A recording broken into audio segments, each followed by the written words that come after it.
we see children on the spectrum who come alive after years of just being in their own little worlds like this, and they start to have eye contact, less tantrums, more calm, and some of them even start to have improvements in language.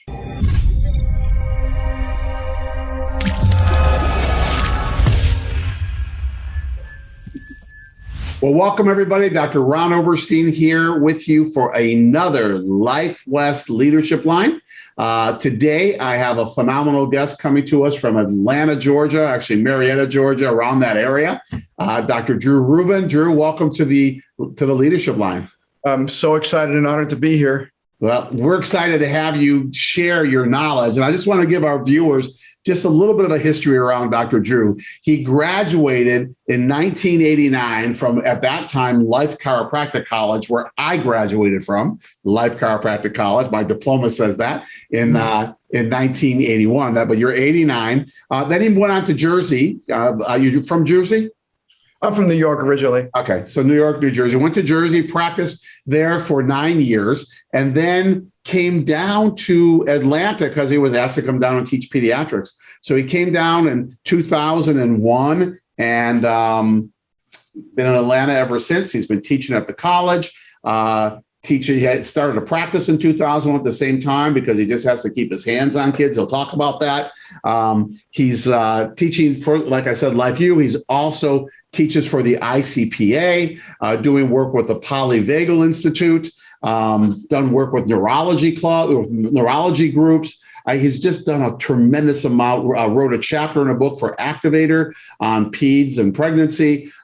This guy has done a lot around the peds and pregnancy space. And today we're going to jump into some pretty cool topics and be able to share with you some cool information that's happening like presently right now. But before we do that, let's Drew, just kind of tell us, like, what got you into chiropractic? I was one of those miracle stories, Ron, where 15 years of asthma, puffing on inhalers, taking allergy shots, all that kind of stuff. Nothing was helping. And my mom, in my junior year of college, went to a chiropractor for back pain. And she calls me up from this office, and I'm on summer break. She says, Drew, you got to come see this chiropractor. And I'm like, a what? Because I really had there was one chiropractor in my hometown, and I didn't know anybody who ever went there. I didn't know anything about it. Right. And she said, you got to come see this chiropractor because, he says that maybe you have this sub something in your spine that might be able to help, you breathe better. I'm like, oh God. I'm like, Ma, I don't want to do this, but she forced me. And this chiropractor like completely changed my entire thinking, because before that, I knew nothing of this whole holistic alternative chiropractic lifestyle. Everything was like pills. You're sick, you get antibiotics. You have a allergy attack, you take medicine. You have an asthma attack, you take an inhaler. It's just the way it was. And he taught me this whole other philosophy.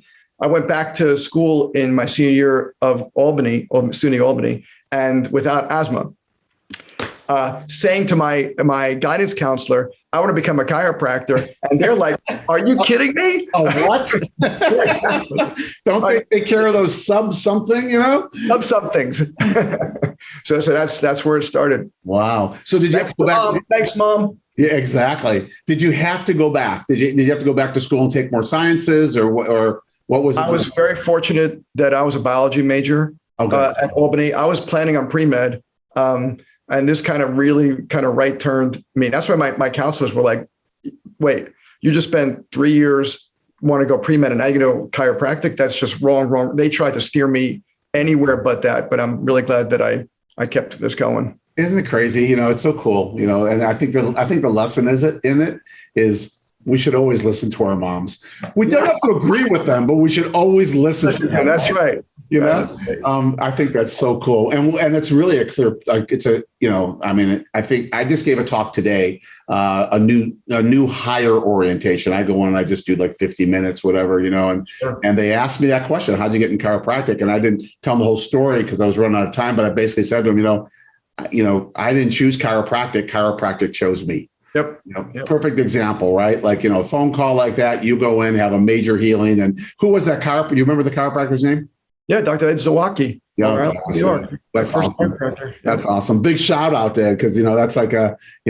I mean, we never know how far reaching, right? Right. BJ Palmer's big quote. We just don't know it, and now all the people you're teaching and touching because of him telling you the story and, and correcting your interference to allow your body to function. It's beautiful. Yeah, one person makes a difference, right? Always. And you never know who that's going to be. So that's why we can never, we always got to be not looking for it, just taking care of people and as they move on, I mean, we are blessed. We are blessed. Let's tell everybody we are blessed to be in a profession that truly allows us to live the life that we live, but to be able to help people and beyond what we even know. I mean, we don't know, if you weren't, if you didn't know Ed, he would have never known you and it would just gone off, Right. Crazy. Hey, let's jump into some stuff because I know you're like on the cutting edge of a lot of things that are happening, obviously from your teaching, around the country, probably the world. And, what I'd love to do is let's have a conversation around and talk to our viewers around the polyvagal, theory and Sure. what's going on with that and how relevant that is and how important it is. And it's just cutting edge, right? So share, we'll have a conversation with that. Sure. So back in 2010, I went to an ICPA conference and a medical doctor held up this book, The Polyvagal Theory. I never heard of it before. And he said, we are all taught in chiropractic school that the autonomic nervous system has two parts, the sympathetic and the parasympathetic. And he said, Dr. Stephen Porges found out that that's not exactly accurate. There's actually a third part to the autonomic nervous system, which is the social engagement system. And this is especially important in kids on the spectrum. Now, that's been my focus for like last 10 years, from like 2001 to 2010 when I heard this. And I was like, wow, this is really interesting. And because he said, if you've got to get the vagus nerve working with these children, and it's not just about the adjustment itself, like doing a atlas adjustment or cranial adjustment, although that's really important, it's the whole office has to be polyvagal centered to make sure that kids are not being in any way threatened, because if they don't feel safe, they feel vulnerable, and now they're not going to get as good a chance for healing. Right. And I read that book after listening to that talk, and I was like, oh my God, the relevance to this is so incredible. I've got to do research on it. And I've been like tunneling ever since into this. Yeah, but let's look at that because, what he said was obviously, we need the neurological balance there, undoubtedly. But he also talked about the environment and the environment being a stimulus, which stimulates the nervous system, which you bring a child in, on the spectrum, and you put them into an environment where the stimulus is counterintuitive to what they're used to, and the next thing you know, they're being set off, right? And whoever thinks like this, I mean, it's like that's beautiful. So what was it that you got out of it? Like, as you dove in, right? What did you do? What did you change in your office? What were some of the things that kind of happened around that? I mean, we made over time, it wasn't instant, but over time we made sweeping changes where the kind of staff that I hired, has to be very patient centric and able to kind of change on the fly. If a child is coming in on the spectrum, I can have her, like my staff right now is very bubbly and, outgoing, but she can go, and be very, calm and centered with a particular little one that we see. So as hiring staff, making sure interns are trained to understand when we deal with these kids, we do not want to do sudden movements, loud noises. We changed the kind of rooms that we adjusted them in that are very sensory, like very low sensation in that room. So there's no music playing, there's no aromatherapy going on. Everything is all about bringing the calmest possible feelings to this child so that they are more open and receptive to receiving. Yeah. Because before this, if in the typical, like we had an open adjusting room, and there's all this commotion and noise and music, that was just like blowing their doors out. It wasn't as effective. Now we're really tailoring it to each child and what they're able to tolerate. Yeah. I love it. Because you know what? I mean, to be able to be receptive to the adjustment, like you said, is like, if you got someone in a hypersympathetic state, it's just not going to, the results will be very, very different, right? So how do you explain, like, to the person who doesn't know much about polyvagal, or the polyvagal theory, how do you explain them? Well, if I'm talking to like a mom or a dad or, caregiver or something, what I talk about is the vagus nerve. And almost everybody now has some, especially if you're in the autism community, has some understanding of the vagus nerve. The vagus nerve, we used to always think of it as the rest digest nerve, because that's what it was commonly thought of as, it's all digestion and sleep and all that kind of stuff. But they figured out that the vagus nerve actually controls a lot of the face and a lot of the emotion that goes into voice, into how the eyes are expressive, how the ears are expressing, et cetera. So what we see a lot of times in kids on the spectrum is their lack of eye contact and the lack of intonation in their voice and the lack of listening when their name is called. A lot of this is because their vagus nerve is not really firing. So our job is to get that vagus nerve to fire and then do exercises at home to keep it firing at home so that we see children on the spectrum who come alive after years of just being in their own little worlds like this, and they start to have eye contact, less tantrums, more calm, and some of them even start to have improvements in language. Right. So is there any theories around why it's not firing? This is a great question. I think just like Dr. Melillo, Robert Melillo, one of my heroes and mentors in functional neurology, will talk about, we live in the neurotoxic world. And I think that's the key, is that the toxicity, the 3 T's that we talk about.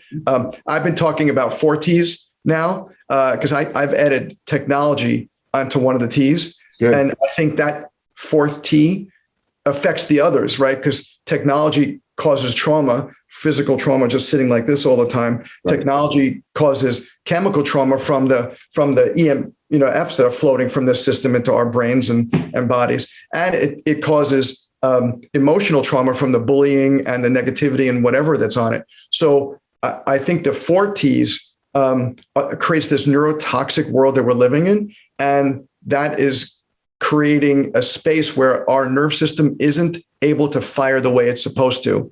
And our job is to really find the places of, like we call it, lack of ease, right? Lack of ease, wherever that is, and then bring more ease into that in however way you're going to adjust them.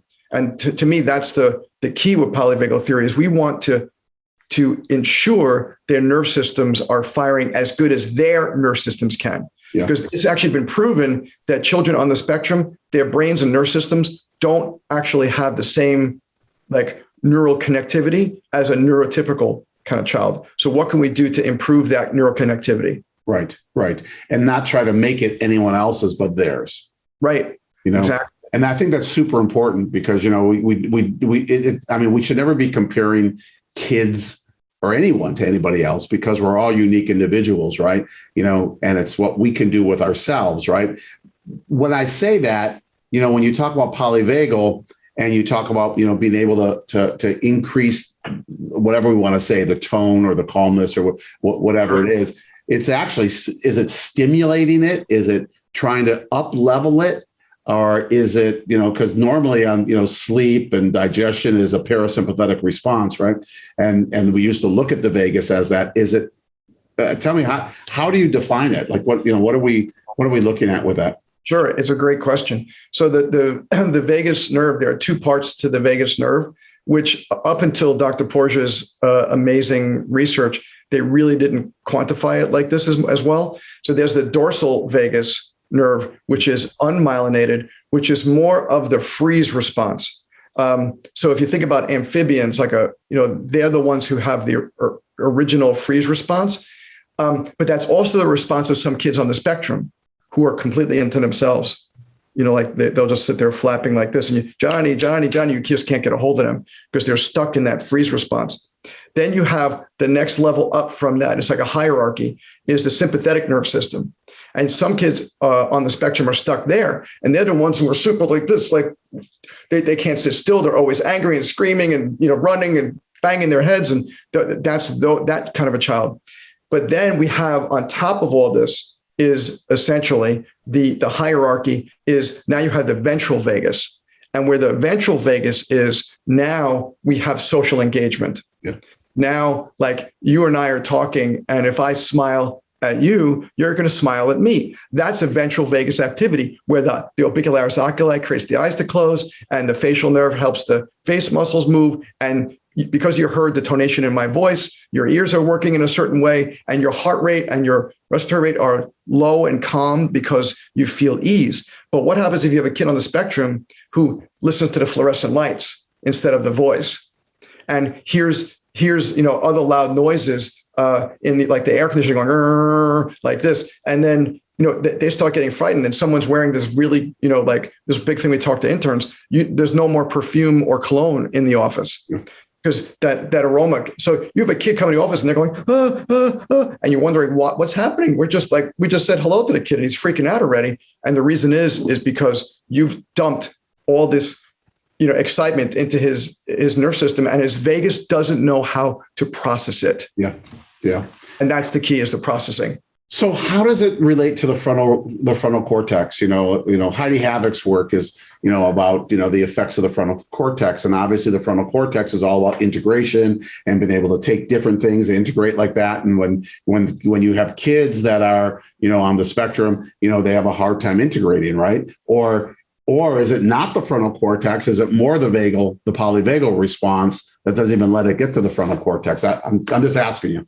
Yeah, it's a great question. So I got a lot of great questions. Yeah, I'm so impressed.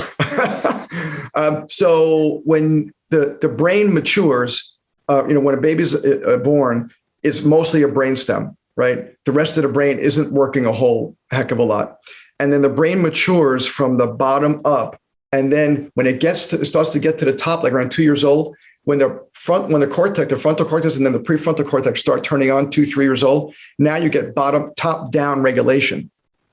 So that's what has to turn on appropriately, is the vagus nerve is going to allow certain things to work. And babies smile, they learn how to smile because you smile at them. What about the babies who don't learn how to smile? Right? So the vagus nerve isn't allowing certain things in the ventral vagus to work. And then the top down regulation never really gets to work.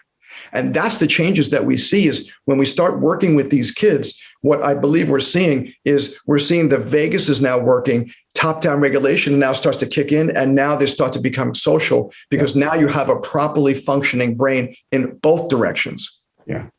I think it's so cool. I don't know if you ever heard the name Glenn Doman.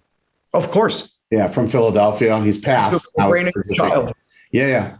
He was, he had the Better Baby Institute, but he used to take care of all the brain injured kids. And Doman's, he was an anthropologist, right? He studied tribes and did all this stuff. Anyways, he had amazing things around the brain. But one thing he said, my wife and I did a course with him 34 years ago. One thing he said was that the human brain learns more from 0 to 6 than 6 to 60. Mm-hmm. And we know that, right? Like right now, I was just the other day with my 16-month-old, granddaughter, maybe 15-month-old, and she's speaking words and she's really alert, and she's just, she's an amazing kid, but she already has the vocabulary is already there. Like she's, and when you see this, they don't necessarily speak it out, but you can say, can you go get, go do this, or, oh, there's agua or water over here. And then she'll go grab the water, right.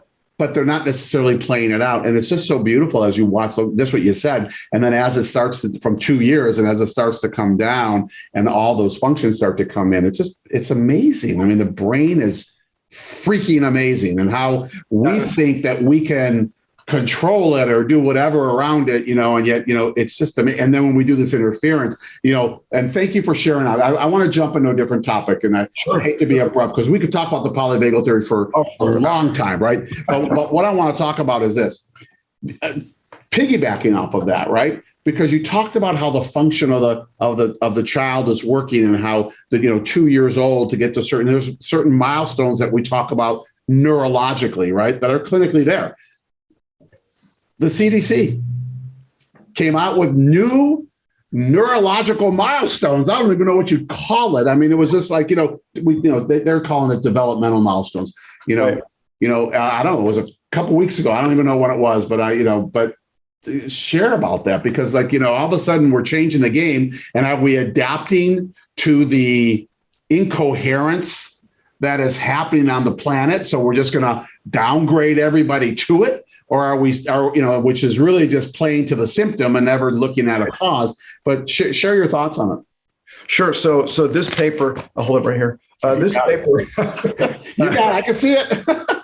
came out in the Journal of American Medical Association a couple of weeks ago, and it's called Evidence-Informed Milestones for Developmental Surveillance Tools.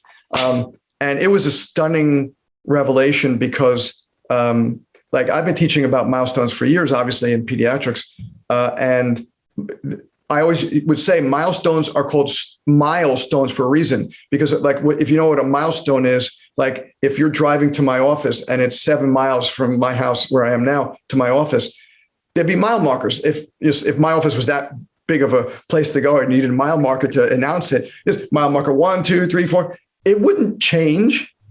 You wouldn't say, wow, this used to be mile marker 1 for 1 mile left, but now it's mile marker 2. We decided to change it to 2. No, it's not. It's still a mile away. So for them to say that talking, which used to be a 12-month milestone, is now a 15-month milestone. Walking, which used to be a 12-month milestone, is now an 18-month milestone. And to eliminate crawling altogether,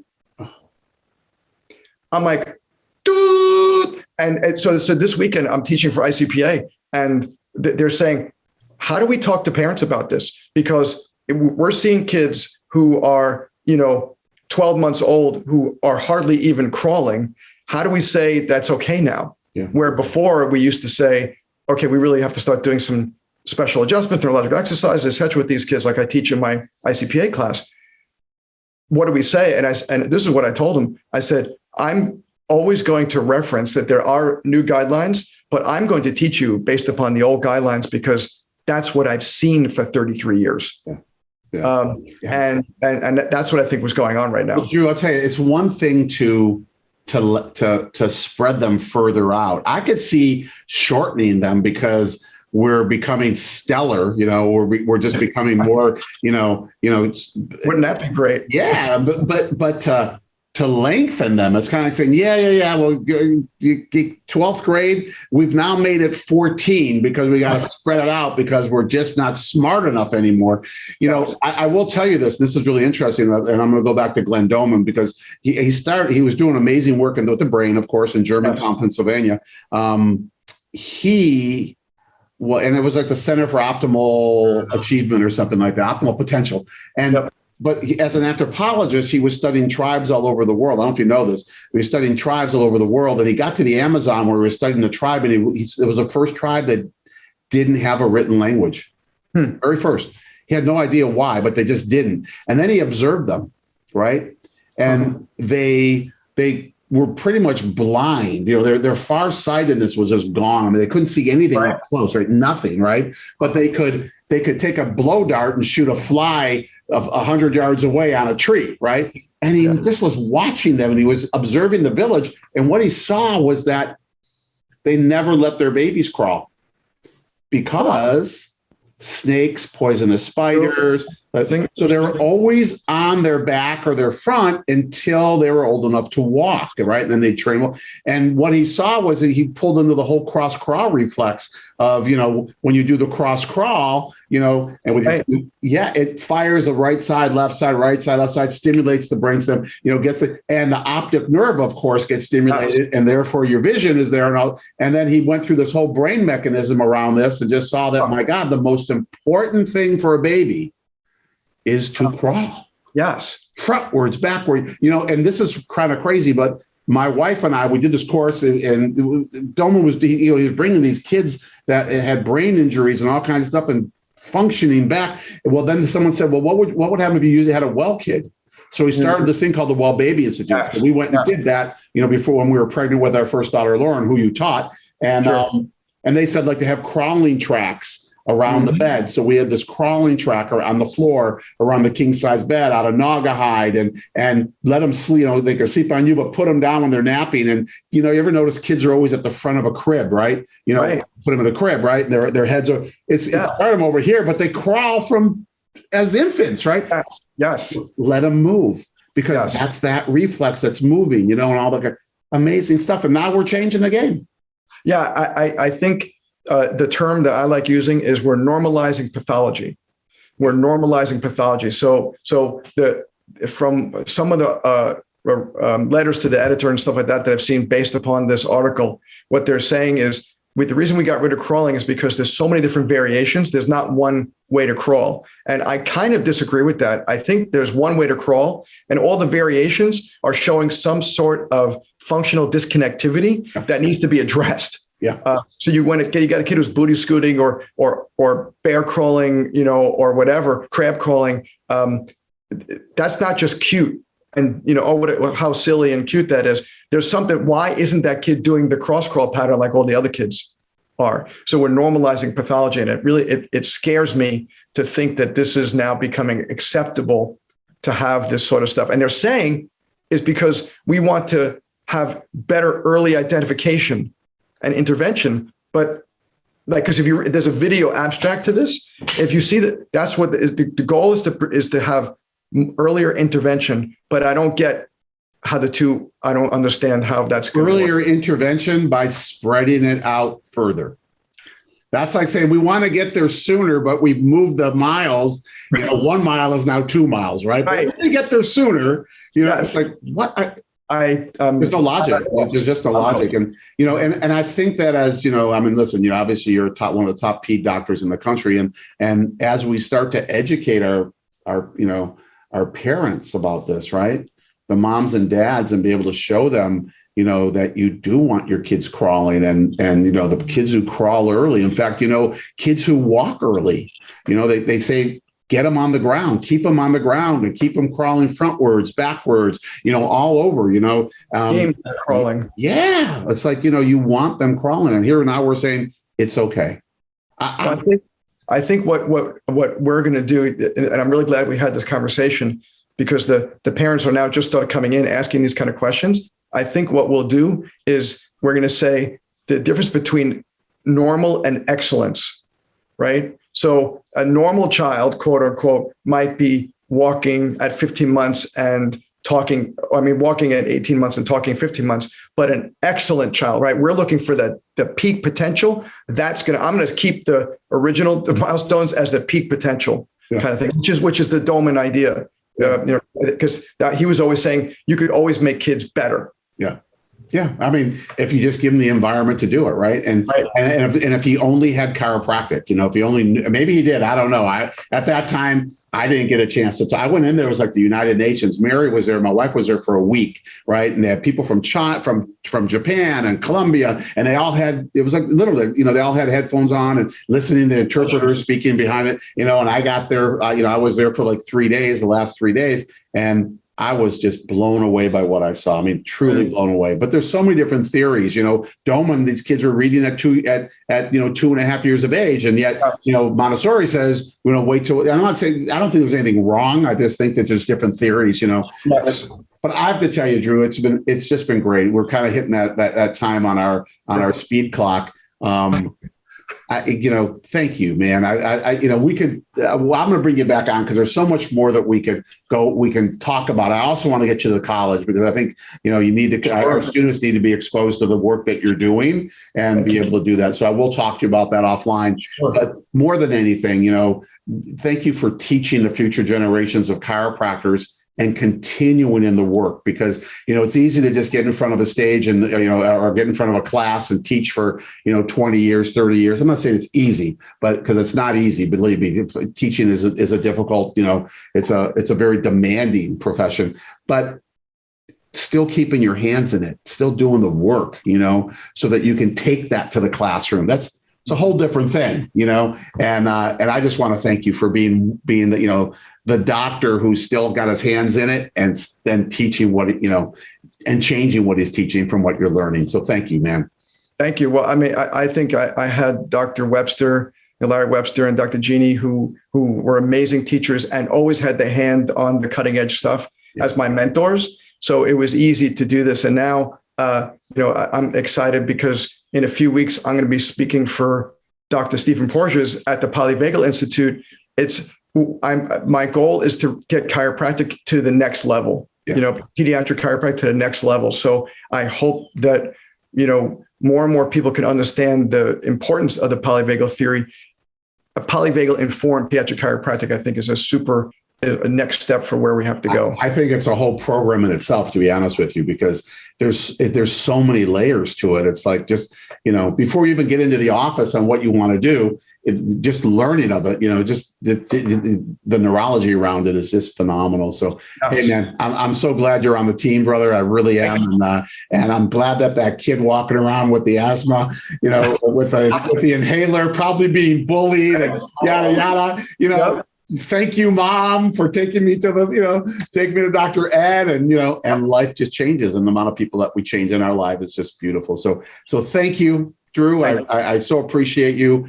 To our viewers, thank you. A lot of jewels, man. A lot of jewels that came out and stuff that you can look into, and you'll be able to go into the links and be able to see all the things where Dr. Drew's at, and be able to get some more information. But just know that we can not only be better, it's not about being better, actually. It's just about expressing ourselves to our fullest. And whatever that is, that's not a judgment against anybody else, but our children need that. And it's so important. So thank you for being with us. These Life West Leadership Lines, we drop every other week. So, share this with your friends and share this with people who need to hear this. And I hope you share this with patients, because, they'll be able to hear some pretty good stuff that then you can then teach them around. But every other week we drop these Life West Leadership Lines. The opposite weeks we drop our Life by Life West. And keep sharing these, keep coming, keep listening,